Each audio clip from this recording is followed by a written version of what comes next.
अच्युतं केशवं कृष्णदामोदरं रामनारायणं जानकीवल्लभम्।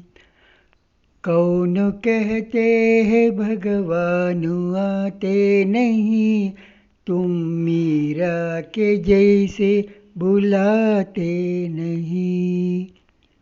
अच्युतं केशवं कृष्णदामोदरं रामनारायणं जानकीवल्लभम्।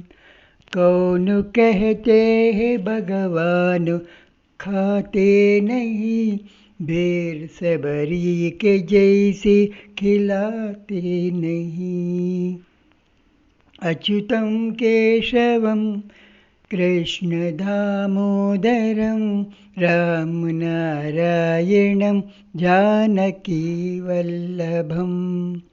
कौन कहते हैं भगवान नाचते नहीं, गोपियों के तरह तुम नचाते नहीं। अच्युतं केशवं कृष्णदामोदरं रामनारायणं जानकीवल्लभम्।